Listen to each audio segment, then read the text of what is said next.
Okay, today we're starting chapter 3 called Escape.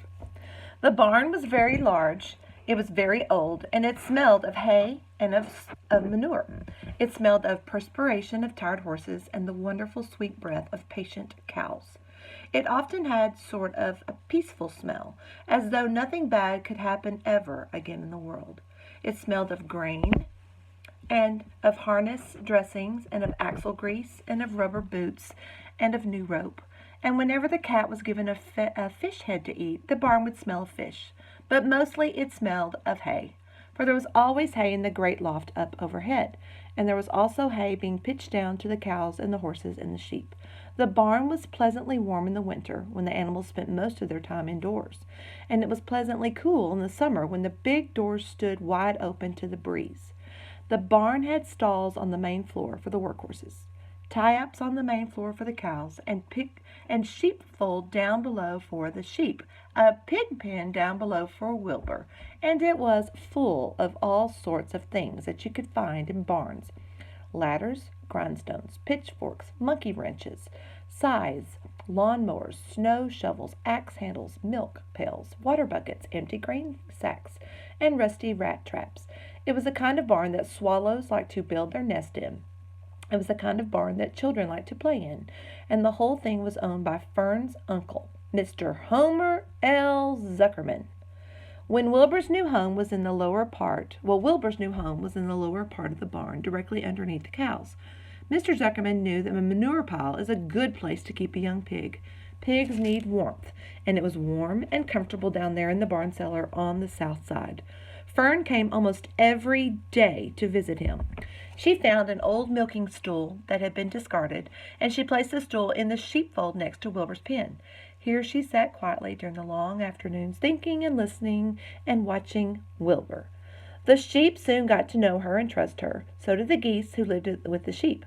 All the animals trusted her, so she was quiet and friendly. Mr. Zuckerman did not allow her to take Wilbur out, and he did not allow her to get into the pig pen. Sorry. But he told Fern that she could sit on the stool and watch Wilbur as long as she wanted to. It made her happy just to be near the pig, and it made Wilbur happy to know that she was sitting there right outside his pen. But he never had any fun, no walks, no rides, no swims. One afternoon in June, when Wilbur was almost 2 months old, he wandered out into the small yard outside the barn. Fern had not arrived for her usual visit. Wilbur stood in the sun, feeling lonely and bored. "There's never anything to do around here," he thought. He walked slowly to his food trough and sniffed to see if anything had been overlooked at lunch. He found a small strip of potato skin and ate it. His back itched, so he leaned against the fence and rubbed against the boards. When he tired of this, he walked indoors, climbed to the top of the manure pile, and sat down. He didn't feel like going to sleep. He didn't feel like digging, and he was tired of standing still, tired of lying down. "I'm less than 2 months old, and I'm tired of living," he said. He walked out to the yard again. "When I'm out here," he said, "there's no place to go but in. When I'm indoors, there's no place to go but out in the yard." "That's where you're wrong, my friend," said a voice. Wilbur looked through the fence and saw a goose standing there. "You don't have to stay in the dirty little yard," said the goose, who talked rather fast. "One of the boards is loose. Push on it. Push on it, and come on out." "What?" said Wilbur. "Say it slower." At the risk of repeating myself," said the goose, "I suggest that you come on out. It's wonderful out here." "Did you say a board was loose?" That I did, said the goose. Wilbur walked up to the fence and saw that the goose was right. One board was loose. He put his head down, shut his eyes, and pushed. The board gave way. In a minute he had squeezed through the fence and was standing in the long grass outside his yard. The goose chuckled. "Hee! How does it feel to be free?" she asked. "I like it," said Wilbur. That is, I guess I like it." Actually, Wilbur felt queer to be outside his fence with nothing between him and the big world. "Where do you think I better go?" Anywhere you like, said the goose. "Go down through the orchard, root up the sod, go down through the garden, dig up the radishes, root up everything, eat grass, look for corn, look for oats, run all over, skip and dance and prance, go down through the orchard and stroll in the woods. The world is a wonderful place when you're young." "I can see that," replied Wilbur. He gave a jump in the air, twirled, ran a few steps, stopped, looked all around, sniffed the smells of afternoon, and then set off walking down through the orchard. Passing in the shade of an apple tree, he put his strong snout into the ground and began pushing, digging, and rooting. He felt very happy. He had plowed up quite a piece of ground before anyone noticed him. Mrs. Zuckerman was the first to see him. She saw him from the kitchen window, and she immediately shouted for the men.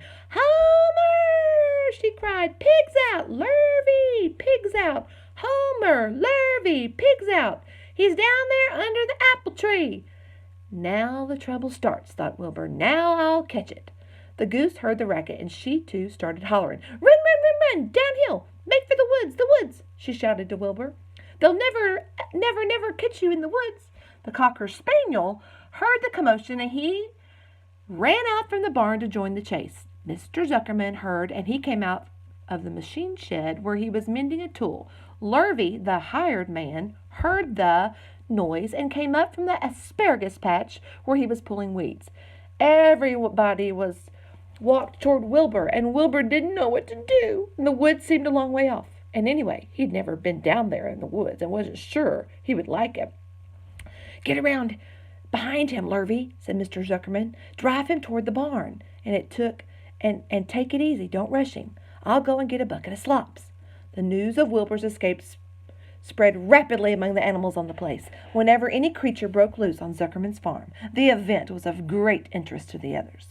The goose shouted to the nearest cow that Wilbur was free, and soon all the cows knew.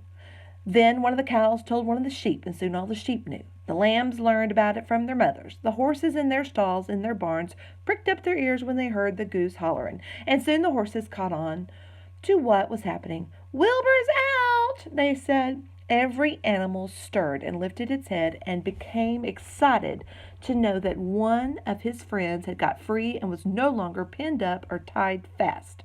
Wilbur didn't know what to do or which way to run. It seemed as though everybody was after him.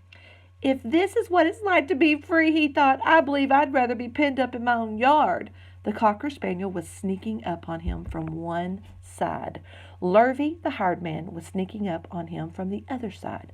Mrs. Zuckerman stood ready to head him off if he started for the garden. And now Mr. Zuckerman was coming down toward him carrying a pail.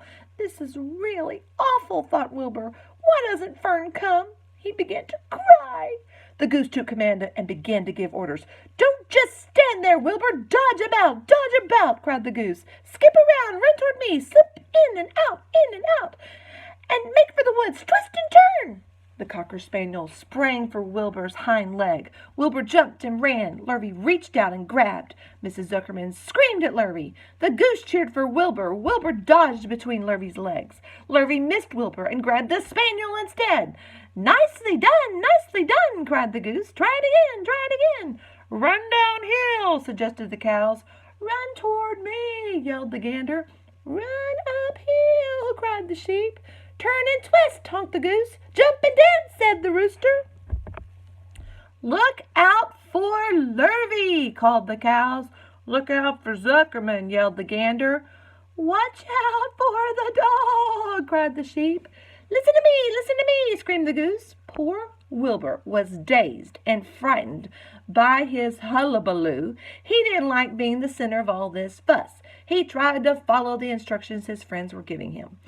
But he couldn't run downhill and uphill at the same time, and he couldn't turn and twist when he was jumping and dancing, and he was crying so hard he could barely see anything that was happening.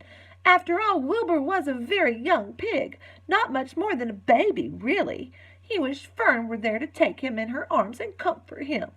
When he looked up and saw Mr. Zuckerman standing quite close to him, holding a pail of warm slops, he felt relieved. He lifted his nose and sniffed. The smell was delicious. Warm milk, potato skim, wheat midlands, Kellogg's cornflakes, and a popover left from the Zuckerman's breakfast. "Come, pig," said Mr. Zuckerman, tapping the pail. "Come, pig." Wilbur took a step toward the pail. No, said the goose. "It's the old pail trick, Wilbur. Don't fall for it. He's trying to lure you back into captivity. He's appealing to your stomach." Wilbur didn't care. The food smelled appetizing. He took another step toward the pail. Pig, pig, said Mr. Zuckerman in a kind voice, and began walking slowly toward the barnyard, looking about him innocently, as if he didn't know that a little white pig was following him behind him. "You'll be sorry, sorry, sorry," called the goose. Wilbur didn't care. He kept walking toward the pail of slops. "You'll miss your freedom," honked the goose. "An hour of freedom is worth a barrel of slops." Wilbur didn't care. When Mr. Zuckerman reached the pig pen, he climbed over the fence, poured the slops into the trough. Then he pulled the loose board away from the fence so that there was a wide hole for Wilbur to walk through. "Reconsider! Reconsider!" cried the goose. Wilbur paid no attention.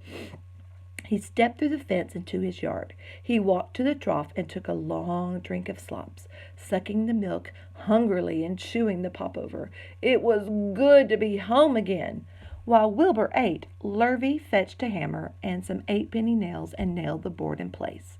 Then he and Mr. Zuckerman leaned lazily on the fence, and Mr. Zuckerman scratched Wilbur's back with a stick. "He's quite a pig," said Lurvy. "Yes, he'll make a good pig," said Mr. Zuckerman. Wilbur heard the words of praise, and he felt the warm milk inside his stomach. He felt the pleasant rubbing of the stick along his itchy back. He felt peaceful and happy and sleepy. This had been a tiring afternoon. It was still only about 4 o'clock, but Wilbur was ready for bed. "I'm really too young to go out in the world alone," he thought as he lay down. Okay, so I thought we would discuss before I turn it off. Okay, did y'all catch that he's eating all their leftover food? And they will, all there in this book, they will list all the different foods that they eat. It's very interesting. You get a visual of Lurvy, the hired help. That means he works for the Zuckermans at the farm. But you can see the horse and the sheep and the roosters and the goose and the gander. A gander is the male goose, and the goose is the female. There's the Cocker Spaniel, and there's Wilbur. So you can kind of see everybody in the story. Mr. and Mrs. Zuckerman, they live on his farm. And clearly, this is where the story changes, because who is doing the talking? Everybody? You're not with me to say it, but the animals are starting to talk.